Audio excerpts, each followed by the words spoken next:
It's Sway in the morning, only on Shea 45. 10/10/15, and 20th anniversary of the Million Man March, the Day of Atonement. You know, and I remember 20 years ago I was fighting to come to D.C. and be a part of that Million Man March. I remember the 10-year anniversary as well. You know, one of the things I always admired about you, you know, even to this day, one of the things from your past that a lot of people that's attached to Minister Louis Farrakhan's legacy is your relationship, and you spoke about him earlier with Brother Malcolm. You know, and a lot of folks, I even asked folks today, what would you have me ask him if you had a chance to talk? And the majority of people ask about your relationship with the Brother Malcolm. And what's happened since. People don't really know what happened since his death and your relationship with his family. They didn't see the Mike Wallace interview. You know, they didn't know about you meeting with Betty Shabazz. Can you clarify what's your... Of course. Yeah. Well, first, Brother Malcolm was my mentor.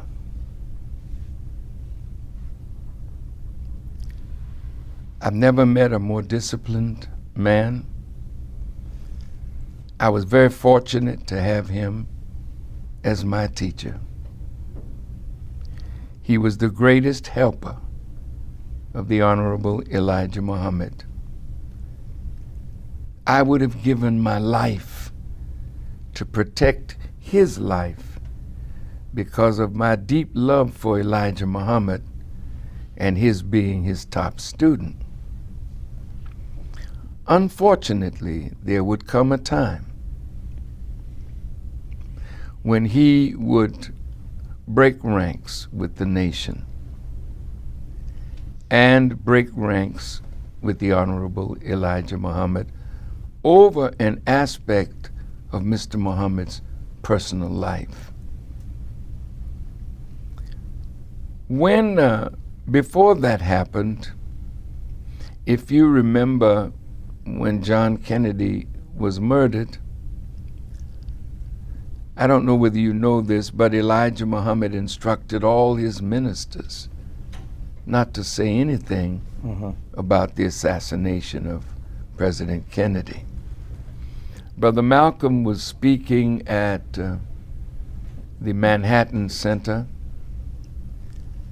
and he got through the lecture perfectly, but he had a question and answer period, and a man from the New York Times asked him a question concerning President Kennedy. And he made a statement that was true. It was a case of the chickens coming home to roost. However, he disobeyed the direction of the teacher. The next day, the newspapers said, Malcolm rejoices, in words, over the assassination of Kennedy.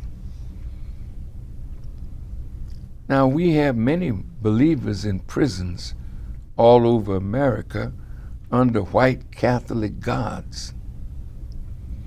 Persecution began because they loved Kennedy. Malcolm was exposing Kennedy, not telling lies, telling truth. But that violation of the instructions of his teacher caused the teacher to silence him. During that period of silence, I was invited to New York to speak on a particular Sunday as other ministers were coming in. And Malcolm came and met me and took me to his home on 2311 97th Street. And during the dinner, Betty brought the dinner in. Malcolm began to tell me about my teacher's personal life. And after he finished, he said, now, brother, I could get these sisters on the telephone and trick them and make them tell you that what I'm telling you is true. I said, no, brother, you don't have to do that. When he took me back to the airport, he said to me, brother, now I don't want you to tell anybody what I've told you. I said, no, I'm not going to tell anybody but the Honorable Elijah Muhammad. And I saw his shoulder jump. I went back to Boston. I couldn't sleep. Because sometimes when you learn information that you didn't know, that has a tendency to shake your faith some, it keeps you up.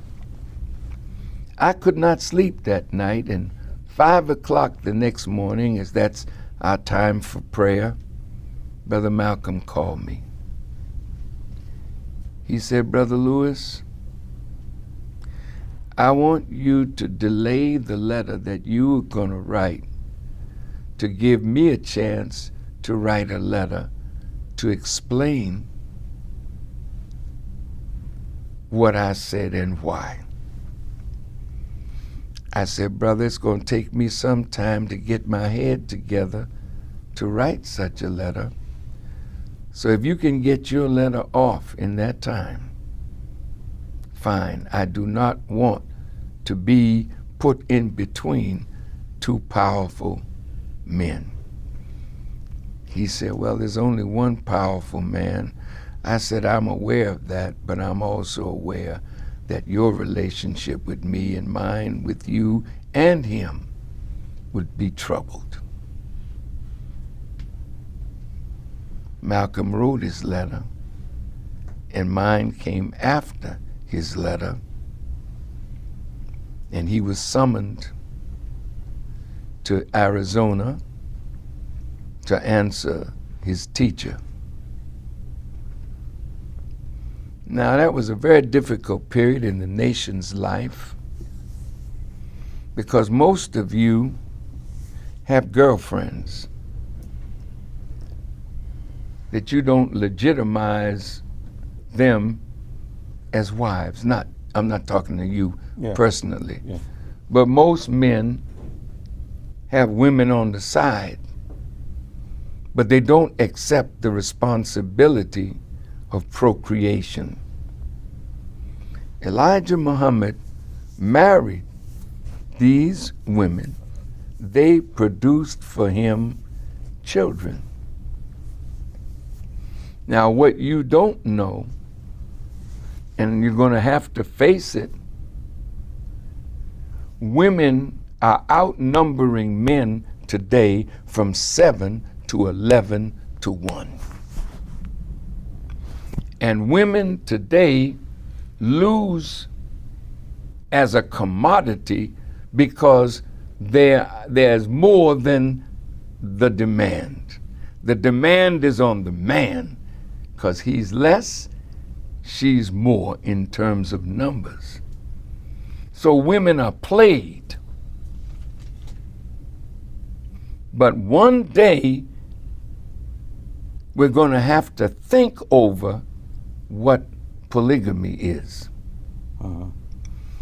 It's not the best solution, but when Prophet Muhammad, peace be upon him, went to war, many men lost their lives and left their wives and their children sometimes as orphans. So the Quran permitted the Muslim male to have up to 4 wives. Under that circumstance, Elijah Muhammad taught us against fornication and adultery. So naturally, if he is taking wives, all of us that follow him, that had girlfriends before we met him, it might trigger us to go back into fornication and adultery. I defended Elijah Muhammad. I did not defend Malcolm. I was angry with him because Elijah Muhammad took Brother Malcolm from prison. A brilliant man, potentially, but doing criminal things. And when Elijah Muhammad, when he became a follower of Elijah Muhammad and came out of prison, I know the NAACP wouldn't use him, nor would the Urban League, because Malcolm only had an 8th grade education. But after Elijah Muhammad taught him, that man became a giant. So it would seem to me that regardless to what you felt about your teacher, why would you try to destroy a movement that gave you life because your teacher disciplined you? And that's where we fell out. Yeah.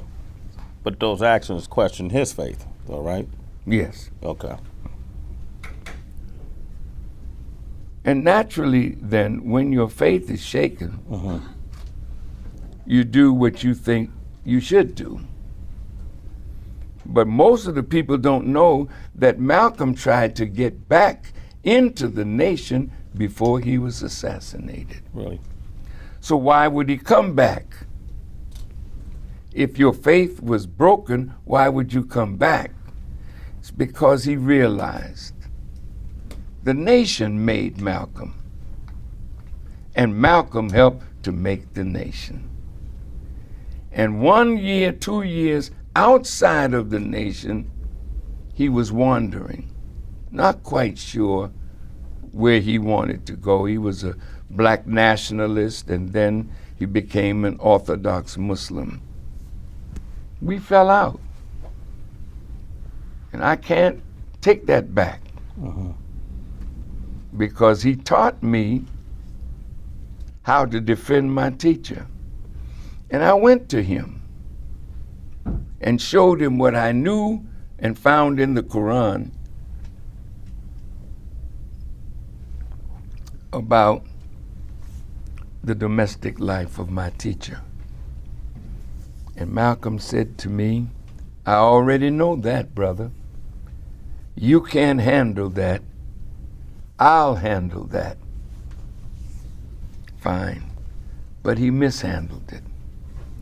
And he made the teacher to look bad when he could have defended the teacher just by using the knowledge of the Quran.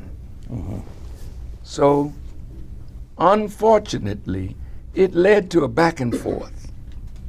Like a husband and wife break apart, the children are watching a drama. And sometimes the drama gets so tense that one parent will attack another parent to get the children on their side and vice versa. That's the decision that I had to make over a man that inspired my Islamic life and the teacher of my Islamic life. I could not follow Brother Malcolm. I had to follow the teacher who taught us both. Time and circumstances now brought my brother to an assassination. There's a hell of a climate. You can't leave the FBI out of this. You can't leave the U.S. government out of this. They plotted to divide Malcolm from his teacher and create the circumstances that led to his assassination.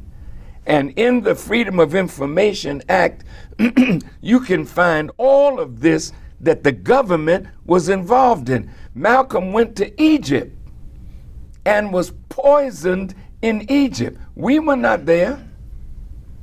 When he went to France, and France wouldn't let him in, he took the money of de Gaulle that had de Gaulle's picture on it and threw it on the ground. He knew that de Gaulle did not want him assassinated on French soil. We're not over there. It's bigger than the Nation of Islam. We had differences, yes. And some from the nation were charged with killing him and did 26 years to life, and they were innocent. The one that was guilty did the time, and then he came out and he named all those who were involved in that action with himself. These are records that you can get there in the court with Consular and others. Now I want to say this in closing this, Betty, of course, and I, we were at odds. But then the FBI came to my door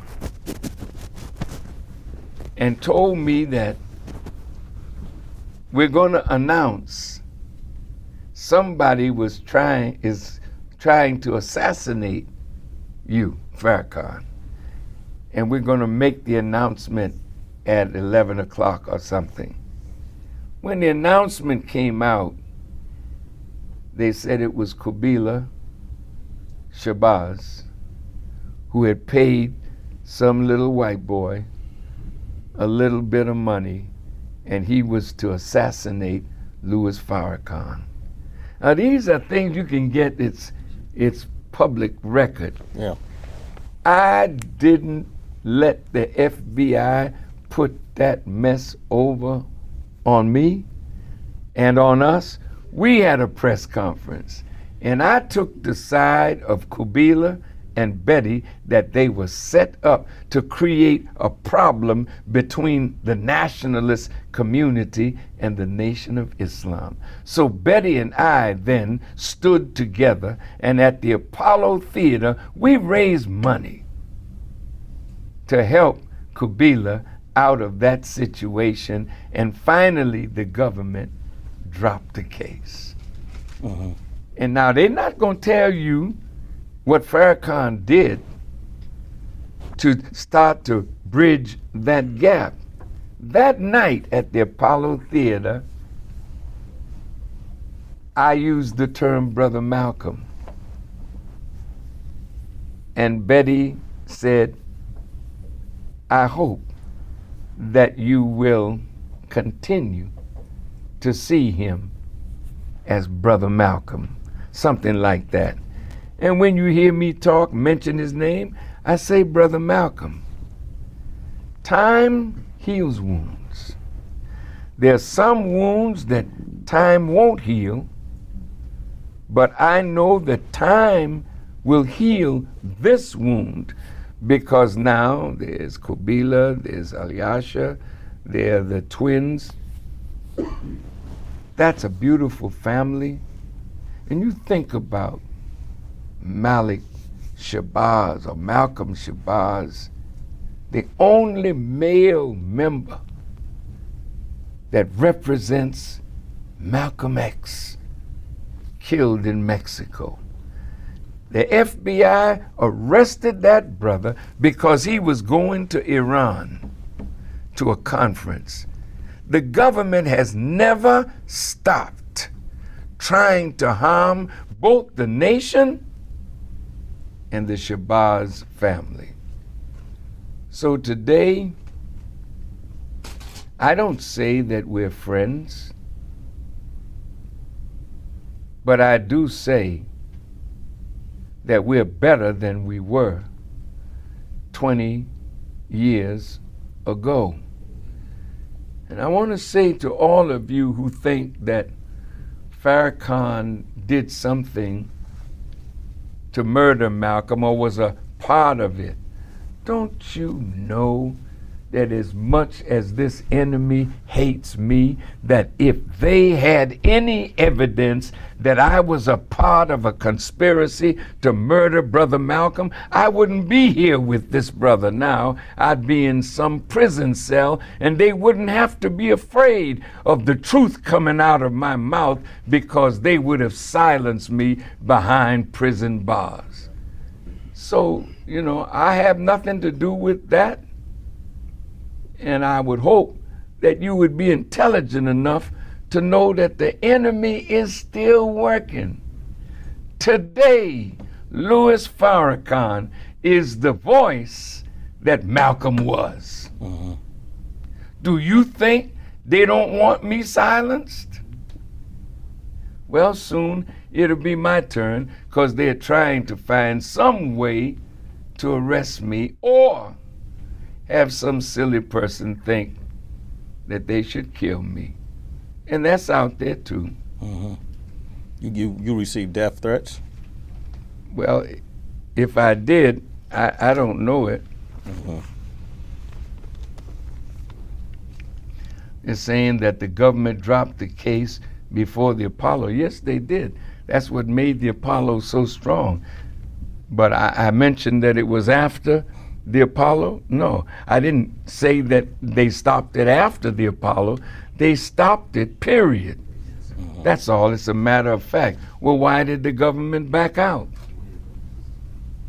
If they thought they had something, why didn't they continue? See, because we didn't play into the plot. And that's why they lost. So I'm saying this to you, brother. It's a question that I don't mind answering, But no matter what mistake I believe Malcolm made, he died that I might live. Because he made a mistake that I learned from. When I split with Wallace D. Muhammad, you never heard me say one negative word about that man. Because they were the institution, I was just an individual. But Allah has made me an institution now. So, in the end, I'll be the winner. I don't care what the government says. I'm the winner now, and I'll be the winner in the end. And you know what? I call him Brother Malcolm, because even though he's dead, he's bringing more people to Islam in death than some of these living ones cannot do. And the thing that has made Malcolm, it's not an accident. Did you ever read the 11 daily newspapers after Brother Malcolm was assassinated? No, I didn't read them. Did you know that every paper in New York rejoiced at the murder of Brother Malcolm? Go back and look. They tried to make a movie on Brother Malcolm, and members of the Jewish community would not finance it or let it come out. Did you know that Brother Malcolm was by the ADL the #1 anti-Semite when he was killed? Did you know that? No, I didn't know that. Did you know that that's what I am now to them? Do they love me? No, sir. I'm asking you a question. No, sir. Why don't they love me? Because I exposed them. That's right. Malcolm exposed them as the architects of all the civil rights organizations. They were behind them, giving them money. And you know what the theme was? Non-economic liberalism. That none of these organizations, CORE, SNCC, NAACP could involve themselves in economic development, because economic development would take money out of the hands of the Jewish people that funded civil rights. Man, you gotta look deep at what's going on today. Don't be no surface people. But we are the winners. It's Sway in the morning, only on Shade 45.